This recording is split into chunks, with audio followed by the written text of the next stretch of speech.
Hello and welcome to the Daily Millwall for Friday the 5th of August 2022. In today's Millwall news, we will start off with the confirmation of roughly how long Tom Bradshaw will be out injured. But let me just cast your eyes to the right and you will see we are not top of the table anymore. We have been overtaken by Birmingham, who played tonight, Friday night, and they beat Huddersfield 2-1. So, gonna need to win tomorrow to get back on top. Millwall hit with another attacker blow. This is from news@den.co.uk. Gary Rowett has confirmed that Tom Bradshaw will be ruled out to 3 or 4 weeks through injury. The striker pulled up in the first minute of Tuesday's Carabao Cup defeat away at Cambridge United after skying a shot out of the stadium. In the process, he managed to injure his groin and had to be replaced by Isaac Olofi. While Rowett had previously hoped that the injury wasn't serious, he has since revealed that the 30-year-old could miss up to a month of action while he recovers, with the Lions set to play 6 championship matches before the end of August. Speaking ahead of his side's away game against Sheffield United, the Millwall boss summarised the club's current selection crisis. Obviously, Honeyman is out of the game through suspension, which is a blow for us. Zion Fleming is going to be maybe 2 or 3 weeks. Bradders, it looks like more 3 or 4 weeks. We started the season with a bang. I don't know why I'm complaining, because we should be used to it by now after we've had 12 months of it. At this stage of the season, if you can't cope with 2 or 3 players missing, then you've got an unbalanced squad that isn't strong enough. We'll have to cope with it, but of course you're always going to miss 1 or 2 key players. I'm sure Sheffield United will be in the same boat. They'll have 1 or 2 key players not available, and you've got to cope with it. Yes, I'll get onto that later, but they do have a bit of an injury crisis at the start of the season, Sheffield United. When asked about Bradshaw's absence, how Bradshaw's absence would impact the way his team set up, Rowett admitted that it would cause some issues ahead of Mill's trip to Bramall Lane. It's an interesting one, because if you look at the team we selected for the first game, we wanted a team with energy to really go and press and get up against the ball to make it very difficult for Stoke. We felt we could pressure them into mistakes. There was also some very good play in and around it, and that type of team from time to time might need a little more creativity at home to take that gamble, and we've got those players available. But away from home, sometimes that's exactly what you want. That's the frustration for me, he added. That team would have been perfectly set up to play Sheffield United. Now we've got to adjust that slightly. Tom's a big factor in that. He presses so well, he harries, he runs down the channel, he gets you up the pitch, he gets the territory for you. It's really hard. It's really started to look a goal for it in the last 12 months, where maybe before he didn't have that confidence. I've been really pleased for him, and he's got a good relationship with Bennett. To have him miss out straight away is disappointing, but he's a bubbly character and he'll see the positives in it. We have to see the positive in it, which is that we give other players an opportunity. Now, is this a silver lining effect? Basically, Gary Rowett said there that we're going to play the same way, home and away. He's just said that. He said the way we set up against Stoke, yeah, we can do that. We can set that up against Sheffield United, no problem.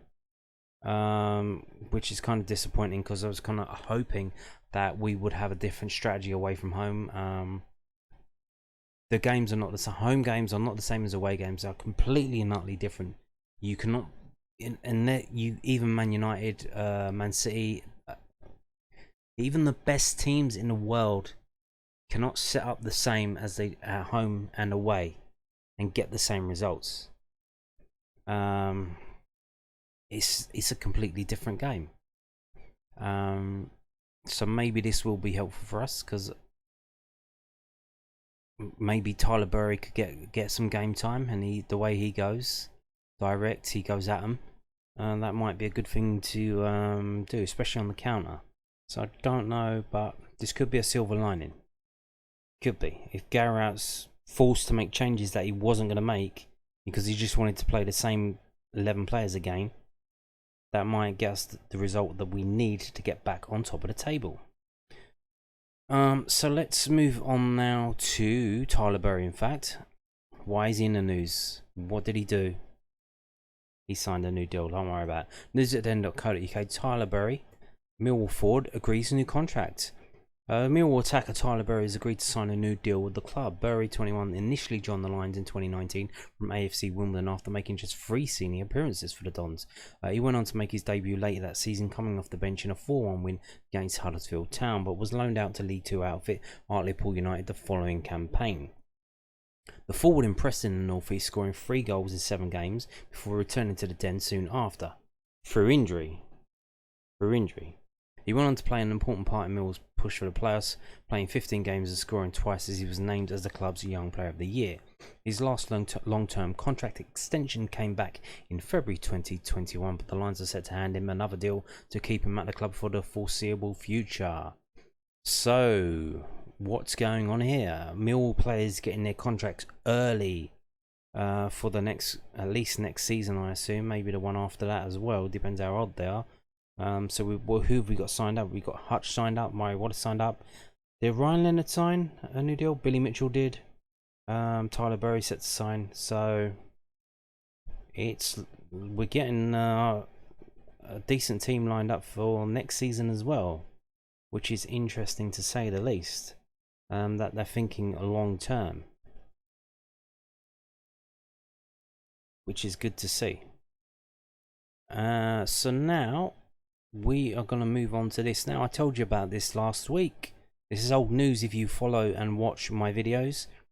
This is from millwallfc.co.uk. Millwall's under 23s to become Millwall's under 21s.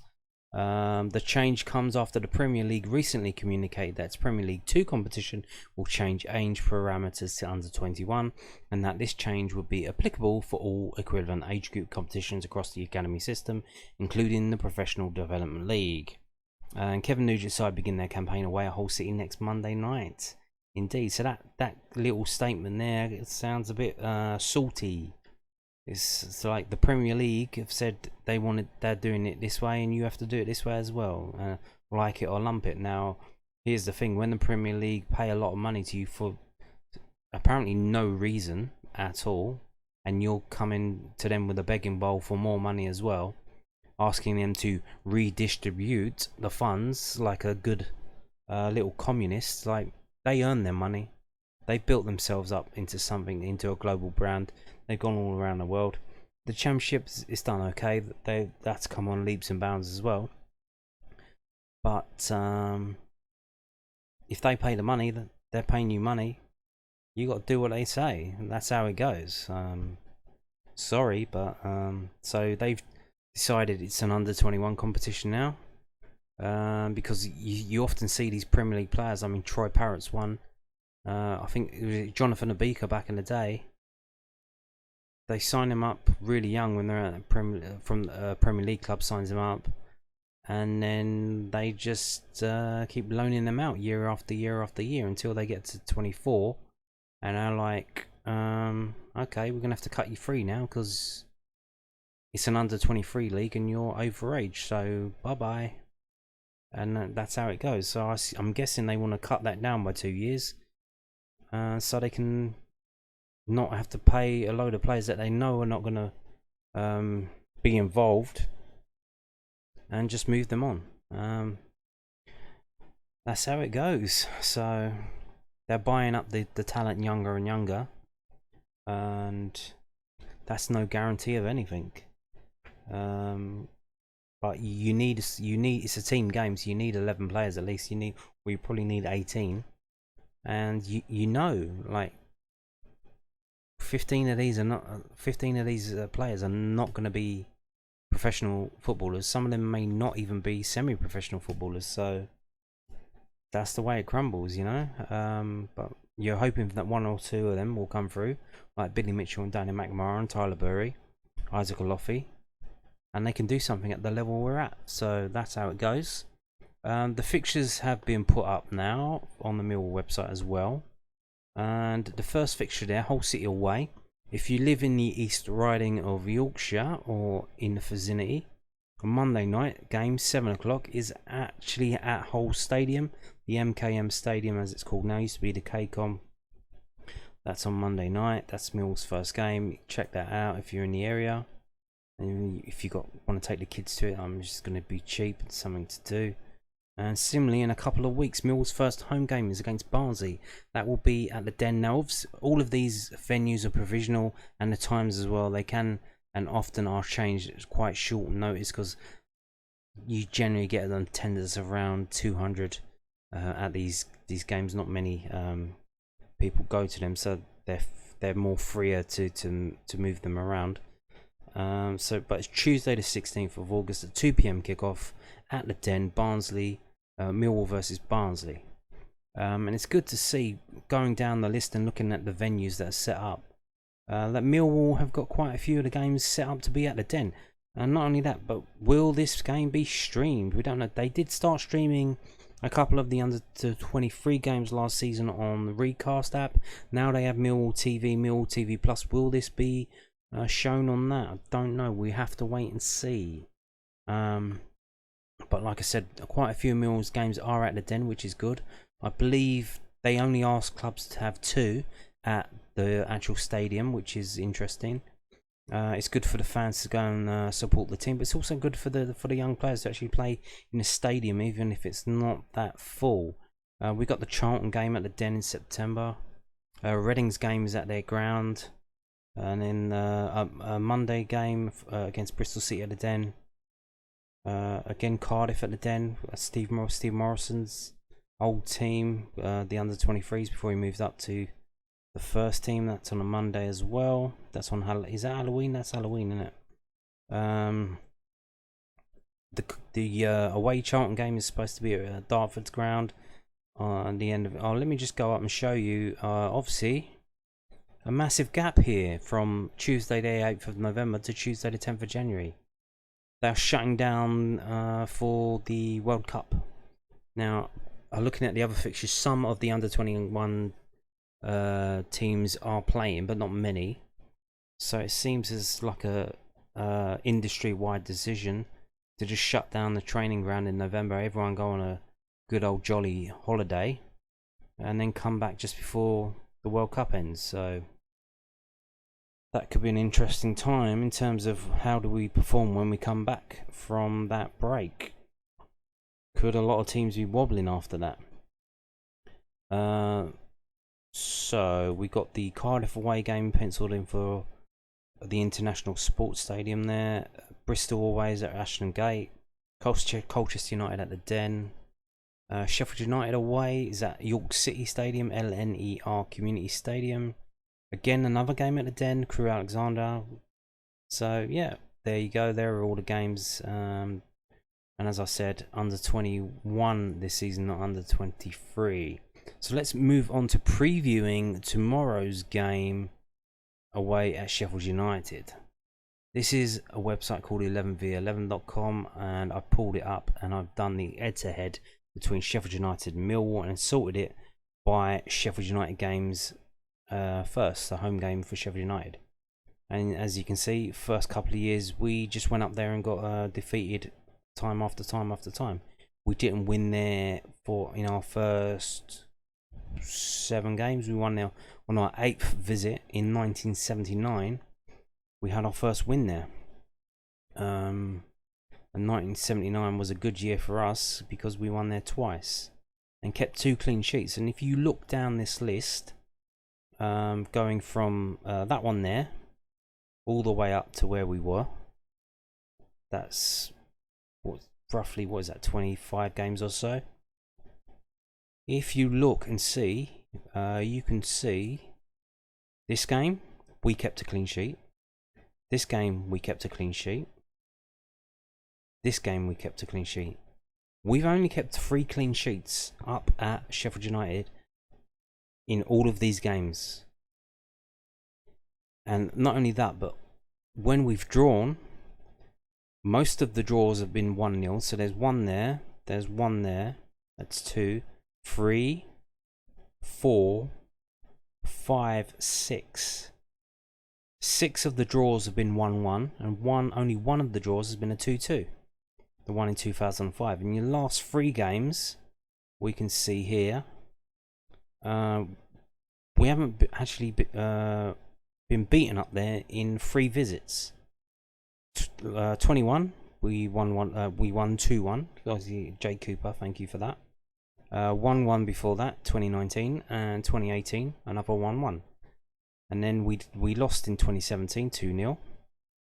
And then before that, we went on another 4-game unbeaten run. So, interesting stuff. We don't keep clean sheets up there. And there hasn't been a 0-0 draw. Are we overdue? Is it possible? Who knows? Who knows? I was kind of skewing towards predicting a 0-0, but having seen our lack of ability to keep a clean sheet, I'm kind of thinking that it's possibly out the window now, so I'll have to choose another prediction. So we're going to move on to a prediction from David Prutton. What has he actually predicted? So where are we? As we scroll down, there we are. So what does he say? So Sheffield United were never out of the game against Watford on Monday, but aside from a few fleeting moments, they never looked like scoring either. Young forwards Daniel Jebison and Iliman Ndiaye put in impressive performances, and I'm looking forward to seeing them develop this term. So they got young strikers up front. I think that's because they got injury problems. Millwall were one of only 2 teams to score more than 1 goal throughout this opening weekend, and both came from a centre-back, Charlie Cresswell, who probably couldn't believe his luck. Gary Rowett's men are so good from set pieces and will be keen to cause other teams problems with them over the next few months. This could be a very entertaining score draw, and Prutton predicts Sheffield United 2, Millwall 2. Interesting. So he goes for the draw. He goes for the 4-game 2-2 draw. Interesting stuff.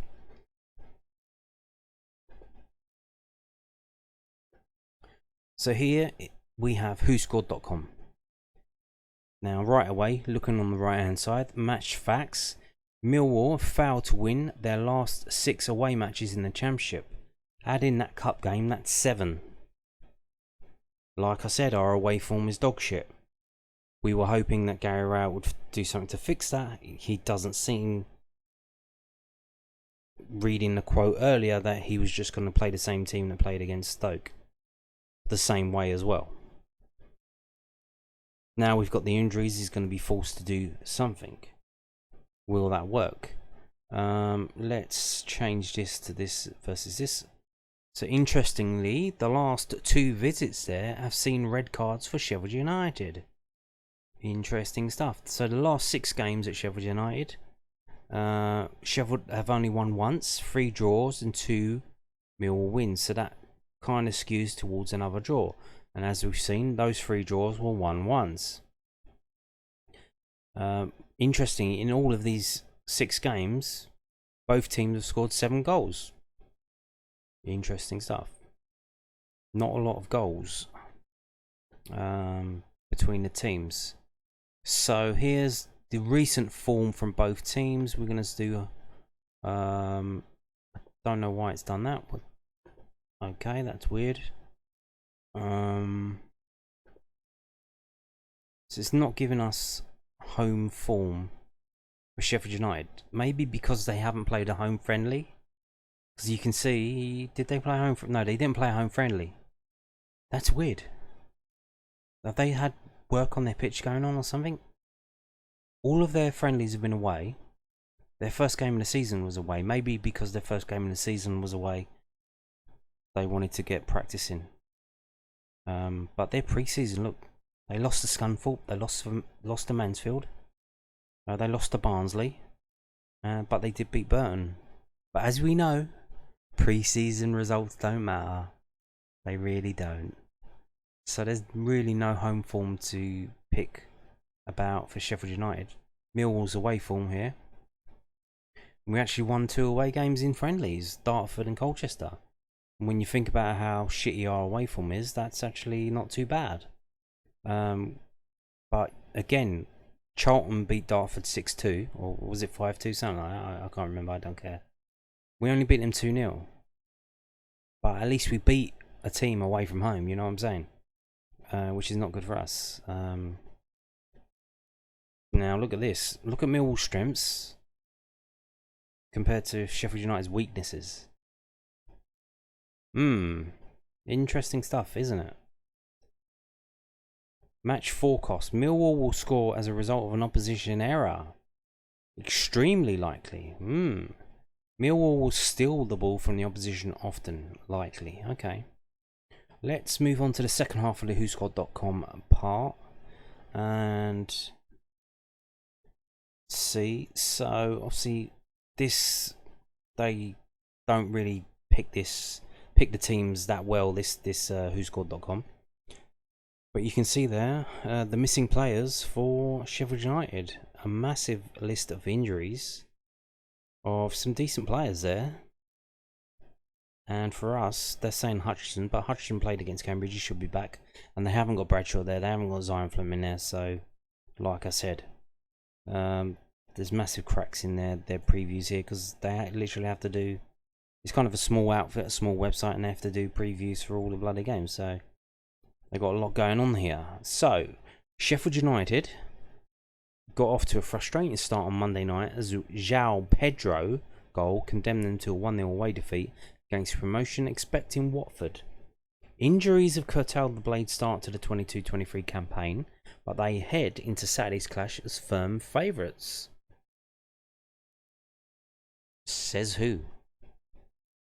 We were top of the league, mate. Millwall's goals came from an unlikely source on the opening day as loanee centre-back Charlie Creswell's brace helped the Lions cruise to a 2-0 victory against Stoke. A top 6 finish has often looked in reach in recent seasons, and that will remain the aim for Gary Rowett this time around. Why? We should aim for top 2. If you aim for top 6, was it that old Chinese saying? I don't know if it's Chinese. If you aim for the top of the tree and you miss, you'll end up in the gutter. If you aim for the stars and you miss, you may end up in the clouds. So why are we aiming for top 6? Aim for top 2. If we miss top 2, we can still get in the playoffs. But if we aim for the playoffs and miss out, we're going to finish fucking 7th, 8th or 9th again, which is no good to anyone. Although it's the chase that matters, and the Millwall fans, they get excited about the chase, don't we? We love it. So yeah, they say Sheffield United 1, Millwall 0. Which, as we've seen, it's likely that Sheffield United will score. Historically, that's proven to be so. And I'm gonna have to give you my prediction now. I was gonna go 0-0 before I read all this stuff. Now, I think it's got to be 1-1 again, isn't it? It's got to be 1-1. Again, if we keep a clean sheet, we can win the game. We have in various the past couple of times when we've won up there, a lot. Well, not many actually. There's only been a few times where we've won where we got a clean sheet. One there. So what is it? 1, 2, 3.